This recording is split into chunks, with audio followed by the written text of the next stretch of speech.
The hallway always smelled faintly of rain, even on dry nights. I just finished wiping down the little counter in my kitchen when the knock came, soft, almost apologetic. Midnight. Too late for neighbors, too early for deliveries. For a second, I thought I'd imagined it. I opened the door anyway. She stood there, hair damp from mist, coat half-buttoned, the hallway light pooling around her like a tired halo. Mrs. Nara from upstairs. We'd exchanged maybe a dozen polite nods in the months since I'd moved in. Always the same soft smile, always carrying a bag of groceries or a folded newspaper. Tonight, she looked different. Or maybe I was just too awake to pretend not to notice. "Sorry," she said, voice low enough that the word felt like it might disappear between us. "This was outside my door. I think it's yours." She held out a small cardboard box, edges darkened by rain. My name, smudged but legible. "Thanks," I said, taking it. Our fingers brushed, just a flick, a static spark, but it held me longer than it should. She didn't leave right away. Instead, she tilted her head toward the stairwell. The elevator stuck again. "Did you hear it?" I shook my head. I was just cleaning. I almost said just waiting, but that wasn't true. Or maybe it was, in a way I didn't want to admit. Her eyes traveled past me into my apartment, the single mug drying on the rack, the half-read book face down on the couch. I wondered what she saw. Probably what everyone would. Someone too young to already look so settled. "You're always awake late," she said. Not accusing. More like she'd been keeping track without meaning to. I leaned against the doorframe, fingers worrying at the damp corner of the box. "Can't sleep sometimes. Too quiet." She gave a small, almost conspiratorial smile. "The building's never really quiet. Pipes groan. Floorboards gossip." I laughed, more softly than I meant to. The sound hung there, filling the space between her coat and my bare feet. A pause stretched. She shifted the umbrella in her hand. I noticed the faint tremor of her fingers, the way she tucked a strand of hair behind her ear twice though it didn't need it. Little movements that said more than anything she might have added. "Anyway," she said finally, taking a half step back. "Didn't mean to wake you." "You didn't," I said quickly, maybe too quickly. Another silence. She looked at me as if deciding something, then nodded once and turned toward the stairs. I watched her climb, the soft scrape of her boots fading into the ceiling. Back inside, I set the box on the counter without opening it. My phone lit up with a notification, one of those late-night group chats I never answered. I almost locked the screen again, but a new message appeared. "Unknown number. If you can't sleep, T?" My door's open for a while. The name at the bottom was hers. No emojis, no punctuation beyond a single question mark. I stared at the text until the letters blurred, the hallway smell of rain still clinging to my doorway. It was her knock I'd remember later, but it was that message that kept me from closing my own door all the way. I stared at her text longer than I should have, thumb hovering like the answer might come from the screen itself. T. At midnight. The building was quiet enough to hear the elevator groan 2 floors below, though neither of us had taken it. I grabbed a hoodie and slipped upstairs before I could talk myself out of it. Her door was ajar, just enough to show the thin slice of warm light inside. "Come in," she said, already at the small counter, steam rising from a kettle. Her apartment smelled faintly of bergamot and old wood. It felt lived in, not staged, the kind of place where every mug had a history. "You like green or black?" she asked. "Green's fine," I said, then added, "Thanks for this." She poured without looking up. "I can't sleep much these days. Tea is the closest thing to quiet I've found." I watched her hands, steady, careful, the way she rested the lid against the counter instead of letting it clatter. My own felt clumsy just holding a mug. She caught me looking. "You live alone, right?" I nodded. "Yeah. Moved here after college. Still figuring things out." A faint smile. Figuring things out never really stops. Something in her voice made me ask before I could stop myself. "Do you live alone too?" She hesitated, eyes on the kettle. "Divorced. My son's in grad school across the country. He used to text me at midnight when he couldn't sleep." Now it's quieter. The way she said quieter landed in my chest. I folded the edge of my napkin until it was a crooked triangle. I don't know why that moment stayed with me. The words slipped out before I could catch them. When you knocked. Maybe because it felt like someone finally saw me. Her eyes softened, but she didn't move. Maybe we both needed to be seen. The air between us thickened, not heavy but charged, like the pause before rain. I thought of the unspoken numbers, 24 and 45. The gap felt enormous and paper-thin at once. It's probably weird, I said quietly. Me being here. She stirred her tea, the spoon tapping a small, deliberate rhythm. We're neighbors. Neighbors share tea. That's all this is. But her voice caught slightly on the last word, and I heard the echo she didn't name. We sat in the hush of cooling tea. I imagined leaning across the table, imagined how easily the night could tilt. My chest tightened with both want and restraint. When I finally stood to leave, she walked me to the door. Instead of a goodbye, she reached out and brushed a bit of lint from my sleeve. Quick, almost careless. It was nothing. It was everything. The warmth of her fingers lingered long after the door clicked shut. The next evening I heard her before I saw her. The soft scrape of shoes on the stairwell, a rhythm I'd already memorized without meaning to. I opened my door just as she reached the landing, a grocery bag cutting into her wrist. Hey, I said too quickly. She blinked, surprised, then offered a small smile. You're good at timing. I heard the elevator groan. I lied. She shifted the bag higher. Would you mind? I took it from her before she finished. The bag was warm from freshly baked bread. Our fingers met over the handle, a single heartbeat of contact. Inside her apartment, she moved with quiet efficiency, tucking fruit into a bowl, bread onto the counter. I hovered by the doorway, unsure if I should sit or leave. You don't have to stay, she said without turning. I know. I answered, but didn't move. A silence stretched. The kettle clicked on. Finally she faced me, arms crossed. You're young. You should be out. With friends. Not here. The words weren't sharp, but they landed heavy. I like it here, I said. Too fast again. She pressed her lips together, as if the words she wanted to say were too complicated to unwrap. From the hallway came a sudden knock, 2 quick raps. We both startled. Mom, a voice called. A young woman's voice. Her shoulders stiffened. My niece, she whispered. She's visiting. I backed toward the kitchen like I'd been caught stealing. She opened the door a crack. Quick greetings, the sound of shoes being removed. A brief conversation about train schedules. Then silence again. When she returned, her expression carried a new distance, as though the air between us had thickened while she was gone. I should finish unpacking, she said softly. I nodded, throat tight. The kettle whistled, shrill in the quiet. She reached to turn it off, fingers brushing mine on the handle. Both of us froze. Sorry, I murmured. No, she said quickly. Then quieter. It's fine. Her eyes held mine a second too long. I caught the faint tremor of her breath. I wanted to say something. Anything, but the words scattered. Instead, I reached for the bread knife on the counter, meaning to help, and she placed her hand over mine to stop me. A soft press of skin. Warm. Unmistakable. Neither of us moved. Then the distant creak of a door from the hallway snapped the moment in half.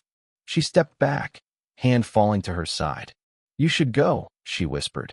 I nodded, though every part of me stayed. At the door, I glanced back. She was standing in the kitchen, one hand resting on the counter, eyes fixed on nothing. For a breath, neither of us spoke. Another second, and I might have turned back. Another second, and she might have let me. It was late Sunday when we finally left the building at the same time, the kind of accidental overlap that felt too neat to be chance. She was carrying a paper bag of recycling. I had my headphones half in, pretending I'd been planning a walk. Fresh air? She asked, tightening the knot of her scarf. Couldn't stay inside anymore, I said. We fell into step along the narrow side street. The winter air held that clean, metallic edge that makes every breath feel sharper. Streetlights hummed overhead. Neither of us spoke for the first block. Our footsteps filled the silence, hers steady, mine uneven. "You've been quiet lately," she said finally. I shrugged. "Busy. That's not it." Her voice was gentle, but the words landed with precision. I glanced at her.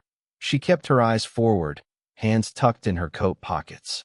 "I keep thinking about the other night," I admitted, the words scraping their way out. She slowed, just slightly. "Me too." The street opened onto a small park. We crossed to a bench dusted with frost and sat. My pulse thudded louder than the distant traffic. "I can't figure out what we're doing," I said. "If this is just tea and hallway chats, or—" Her breath caught. Don't what?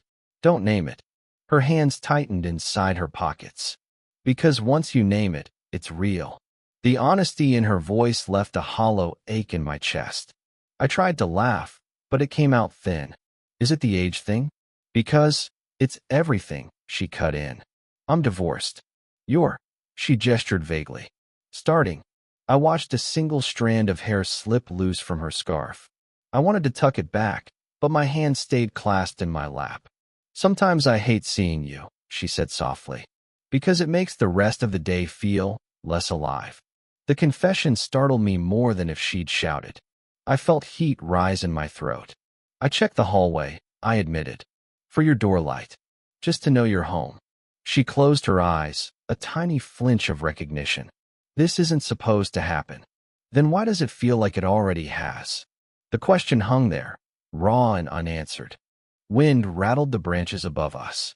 She opened her eyes, met mine, and for a heartbeat neither of us moved. The park around us blurred into a single, sharp point. Her breathing, my trembling hands, the small distance that could disappear with one lean forward. She exhaled slowly, the sound almost a plea. "If I reach for you," she whispered, "will you stop me?" The night waited for an answer neither of us gave. The next few days unraveled in quiet, uneven strands. No knocks on the door. No late-night tea. Only the familiar creak of pipes and the hollow echo of my own footsteps in the hallway. I tried to tell myself it was normal. People get busy. Schedules shift. But every evening, when the elevator groaned to a stop on her floor, my chest tightened anyway. On Wednesday, I finally saw her, briefly, through the glass front door as I came home. She was stepping into a car, coat collar pulled high. A man stood by the driver's side, older, holding an umbrella. He leaned in to say something before she climbed inside. She laughed, soft, quick. The car door shut. They disappeared into the wet streetlight glow. Back upstairs, the smell of rain clung to the hallway again. I stood outside my apartment longer than I should have, keys cold in my hand. Later that night, my phone lit up with a message from an unknown number. For a heartbeat, I thought it might be her again, but it was a friend from college, checking in. I answered with a string of safe, forgettable words. Thursday passed. Friday too. By Saturday, the silence had a shape, like a missing piece of furniture. I started second-guessing every moment we'd shared. The lingering glances, the brush of her hand. Maybe I'd imagined the charge between us. Maybe it was nothing but neighborly kindness, stretched thin by late hours and shared loneliness. Sunday morning, a note appeared on my door. Folded once, no envelope. Visiting family for a while. Don't wait up. No name, but I knew the handwriting. Neat, slightly slanted. I stared at it until the hallway lights clicked off. The days that followed blurred. I left my apartment more often, wandering streets without aim. Cafes, parks, train stations. Crowds of people who all seemed to know where they were going. One evening, I sat on a bench outside the grocery store we'd once walked past together. Couples brushed by, carrying small bags of dinner plans. I pulled out my phone and opened our text thread. Only 2 messages. Her midnight invitation, my one-word reply. My fingers hovered over the keyboard. Are you okay? When are you back? Did I do something wrong? Each line appeared, then vanished. The blinking cursor waited, patient and merciless. I didn't feel heartbroken. I felt paused, like life forgot to finish the sentence. In the end, I locked the screen and slipped the phone back into my pocket. Across the street, a bus hissed to a stop. Passengers stepped off into the cooling evening, each carrying a story I'd never know. I stayed where I was, the seat beside me empty, the note still folded in my coat pocket, its edges softening with each restless day. She came back on a Tuesday evening, just as winter finally settled in. I knew before I saw her. The elevator gave its familiar groan, followed by a soft knock that didn't belong to anyone else. When I opened the door, she stood there with a paper bag in her hands and a tentative smile. "Bread," she said, "from the market near my sister's place." Her hair was a little shorter, or maybe it only felt that way because it had been long enough to miss. "Thanks," I said, stepping aside. "Do you want to?" She nodded before I finished. Inside, the apartment smelled faintly of the heater's dry air. I set the bag on the counter while she slipped off her coat. The small movements, folding the sleeves, smoothing the scarf, were almost unbearably familiar. "Your niece told me you'd gone," I said quietly. "She likes to keep secrets," she answered, eyes on the bread. I needed to see family, and to think. I waited. The hum of the heater filled the pause. "I wasn't running away," she said at last. "I was stopping. Before this went somewhere I can't explain." My throat tightened. Did I push too much? "No," she said quickly. "You didn't do anything wrong." Then softer, "That might be the problem." She looked at me, and the months between us condensed into a single breath. "I keep telling myself we're just neighbors," she continued. "But I wait for your door light. I listen for your footsteps. And when I left, I kept reaching for my phone like." She stopped, pressing her lips together. "Like what?" "Like someone I shouldn't be missing." The room felt smaller, the distance between us a thin line of air. My hands ached with the urge to cross it. "I thought maybe you'd forget," she whispered. "I tried," I admitted. "Didn't work." Silence stretched, heavy but not cruel. "I'm scared of what this is," she said finally. "Scared of ruining a good loneliness with something that can't last." I stepped closer, slow enough to give her room to move. She didn't. "You don't have to name it," I said.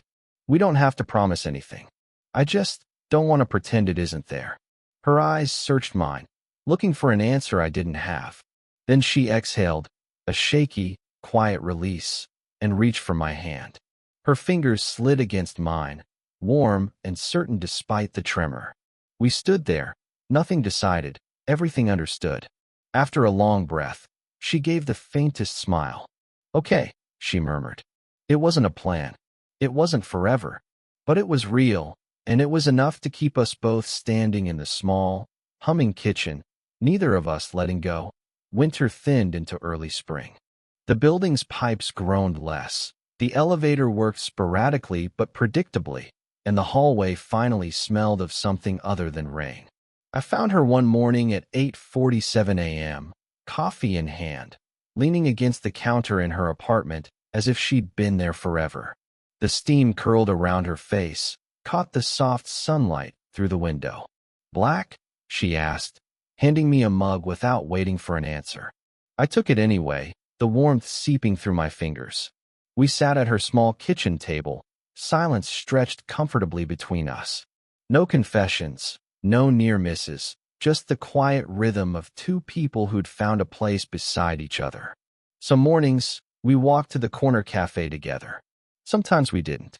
Tea had given way to black coffee, toast shared silently, and small gestures that felt monumental, like folding the napkin exactly how she liked it, or remembering to leave an umbrella by the door for her.